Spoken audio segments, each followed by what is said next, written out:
देखो, सबसे पहले तो मुझे रामायण फिल्म की स्पेलिंग से दिक्कत है। रामायण ना लिख के इस फिल्म का नाम रामायणा क्यों किया गया? यह हिंदी फिल्म है और इसका प्रोनाउंसिएशन रामायण होना चाहिए था, ना कि रामायणा। यह फिल्म भारत में भारत की कहानी और भारत वालों के लिए बन रही है, फिर रामायणा क्यों, रामायण क्यों नहीं? हालांकि जिस तरह से इस फिल्म के प्रीमियर्स और स्क्रीनिंग पहले विदेशों में हो रहे हैं, उस हिसाब से तो इसका रामायणा नाम ठीक ही है। बट इंडियन ऑडियंस के लिए फिल्म बना रहे हो तो प्लीज आपसे प्रार्थना है कि रामायण में लास्ट का ए हटा दे।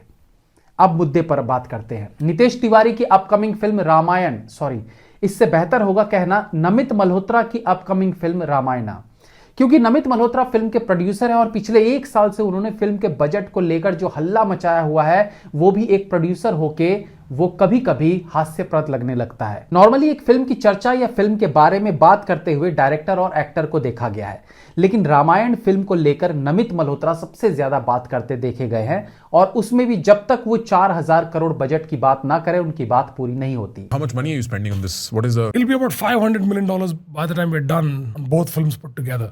Part 1 and Part 2, which is over 4,000 crores. Anyways, 4000 crore में बनी रामायण इंडिया की सबसे महंगी फिल्म होने वाली है। इस बात को गर्व से बताना बनता भी है, लेकिन सिर्फ बजट के भरोसे फिल्म का प्रमोशन कितना फायदेमंद रहेगा, इस पर डिस्कस किया जा सकता है। सवाल यहां यह खड़ा होता है कि आखिर फिल्म के फर्स्ट लुक को दिखाकर, जो कि पूरा AI बेस्ड है, ऑफ कोर्स सोच जो है वो फिल्म मेकर की रही होगी, उसका क्रेडिट उन्हें दे सकते हैं, बट सिर्फ एक AI से बने फर्स्ट लुक के बलबूते इंटरव्यूज में 4000 करोड़ की बात बोलकर फिल्म के लिए हाइप क्रिएट करना इनफ है? और क्या यह जायज है? जायज इसलिए बोल रहा हूं कि कई बार ऊंची दुकान फीके पकवान वाली बात सच हो जाती है, और आदि पुरुष के दर्द से हम अभी तक उभर नहीं पाए हैं। अब क्या यह ज्यादा बेहतर नहीं था कि टीजर के साथ फिल्म का प्रमोशन शुरू किया जाता, ताकि इन इंटरव्यूज में प्रोड्यूसर की कथनी और करनी मैच करती, या फिर सिर्फ हाइप क्रिएट करने के लिए फिल्म को इंडियाज बिगेस्ट फिल्म बनाने की प्लानिंग है? ये वीडियो बनाने का कारण ये भी है कि इस फिल्म के कुछ शॉट्स हाल ही में USA में भी प्रीमियर किए गए हैं। लॉस एंजलिस के प्लाया विस्टा थिएटर में इस फिल्म की स्क्रीनिंग हुई है 23 फरवरी 2026 को। इस स्क्रीनिंग में 18 साल से 60 साल तक की ऑडियंस थी, जहां रणबीर कपूर और साई पल्लवी के कुछ रफ कट्स को दिखाया गया और फिर उनका फीडबैक लिया गया, और फिर यह न्यूज बनती है कि रामायण फिल्म को USA में जबरदस्त रिस्पॉन्स मिला।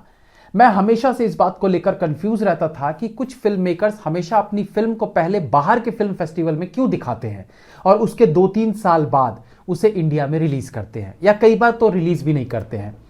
समय के साथ ज्ञान होता गया तो पता चला कि ये अक्सर डार्क फिल्में होती हैं या ऐसे सब्जेक्ट पर बनी फिल्में होती हैं जिन्हें इंडियन ऑडियंस एक्सेप्ट नहीं करती। मतलब बेसिकली कई बार इनमें नंगापन, वायलेंस या LGBTQ जैसे मुद्दे होते हैं जो भारतीय ऑडियंस एक्सेप्ट नहीं कर पाती है, लेकिन इंडिपेंडेंट फिल्म डायरेक्टर को अपनी चुल तो मिटानी होती है, तो वो वही बनाता है जो वो बनाना चाहता है, और फिर उन्हें फिल्म फेस्टिवल में रिलीज करके वाहवाही ले लेता है अगर फिल्म अच्छी हो तो, और फिर समय माहौल देखकर इंडिया में भी रिलीज कर देता है।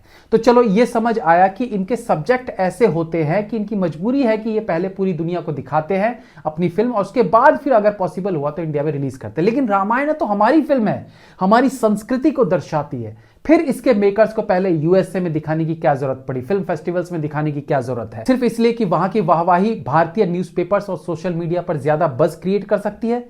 अरे ये हमारी संस्कृति को दिखाती फिल्म है। क्या इस फिल्म को अंग्रेजी में फिरंगियों को दिखाने से अच्छा इंडिया में इसकी स्क्रीनिंग रखी गई होती, वो ठीक नहीं होता? वहां भगवान राम अंग्रेजी में डायलॉग्स बोलते क्या फील देंगे, माता सीता के हिंदी संवाद कितने असरदार होंगे।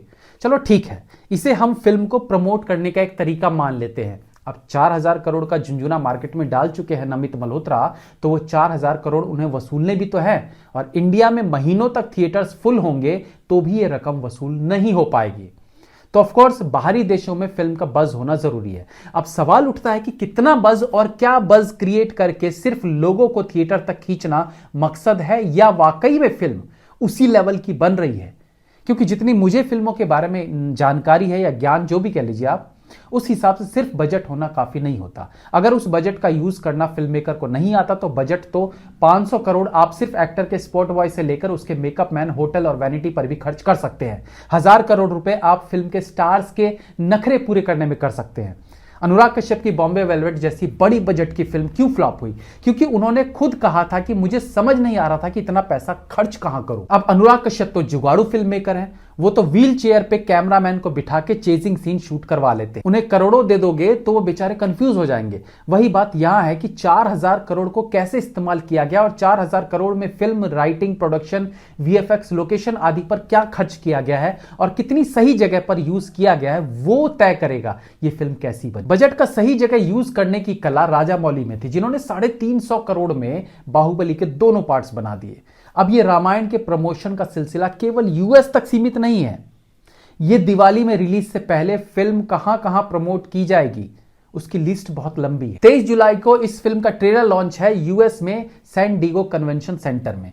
10 सितंबर को रामायण की कास्ट टोरंटो फिल्म फेस्टिवल में पहुंचेगी। वहां स्पेशल स्क्रीनिंग रखी गई है और प्रेस कॉन्फ्रेंस भी रखी गई। अच्छा, ये मत भूलिएगा कि ये एक इंडियन कल्चर पर बनी इंडियन माइथोलॉजी मूवी है जिसे विदेशों में दिखाई जा रही है। 23 सितंबर को चाइना के पिंगयाओ इंटरनेशनल फिल्म फेस्टिवल में फिल्म को दिखाई जाएगी। अब ये कोई डार्क सब्जेक्ट वाली फिल्म नहीं है, एलजीबीटीक्यू वाली फिल्म नहीं है, वायलेंट फिल्म नहीं है, बट स्टिल राम भगवान माता सीता की ये फिल्म अंग्रेजी डबिंग में चाइना जापान में दिखाई जाएगी। 1 अक्टूबर को फिल्म का चाइना में प्रमोशनल टूर होने वाला है। 5 अक्टूबर को टोक्यो में रेड कारपेट इवेंट में फिल्म का प्रमोशन किया जाएगा। 7 अक्टूबर को बीएफआई लंदन में, 20 अक्टूबर को हंस जिमर और एआर रहमान लंदन के रॉयल एल्बर्ट हॉल में परफॉर्म करेंगे, जो कि रामायण का ही प्रमोशनल इवेंट होगा। मिडिल ईस्ट दुबई में कास्ट के साथ डेजर्ट प्रीमियर रखा गया है। इसके बाद जब फिल्म की रिलीज नजदीक आएगी तब 31 अक्टूबर को रणबीर कपूर और टीम जो है वो नॉर्थ इंडिया में दिल्ली में इसका प्रमोशन करने आएंगे। 1 नवंबर को यश साउथ इंडिया के शहरों में जैसे बेंगलुरु आदि में फैंस के साथ वो इंटरेक्ट करके फिल्म को प्रमोट करेंगे।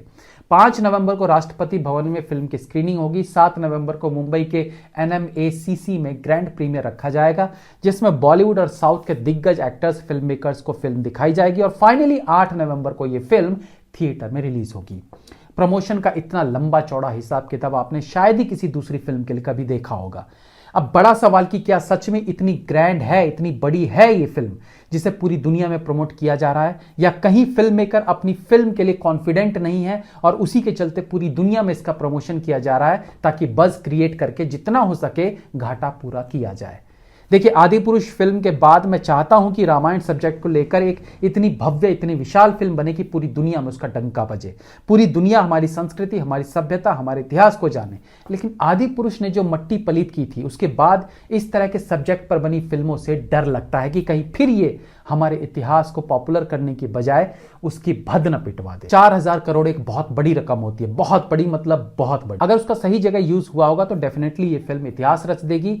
अगर सिर्फ ये आंकड़ा नंबर शोज करने के काम आया है और पैसा सब बेकार की चीजों में या सही जगह इन्वेस्ट नहीं हुआ है तो फिर आदि पुरुष के बाद ये दूसरे सदमे जैसा होगा। और जिस तरह से फिल्म के बारे में चर्चाएं हो रही हैं, दुनिया भर के फिल्म फेस्टिवल, रेड कारपेट्स और कन्वेंशन हॉल्स में प्रीमियर्स हो रहे हैं, ये सब फिल्म को लेकर कॉन्फिडेंस लेवल कम कर रहे हैं। क्योंकि अच्छी फिल्म को श्योर करने की जरूरत नहीं होती है। ना बाहुबली को लेकर रिलीज से पहले कोई शोर था और ना धुरंधर को लेकर। धुरंधर वालों ने तो शायद प्रीमियर करना तो छोड़ो, किसी को 1 कप चाय भी नहीं पिलाई होगी कि वो फिल्म की तारीफ करे। लेकिन फिल्म अच्छी है तो उसे कौन रोक सकता है।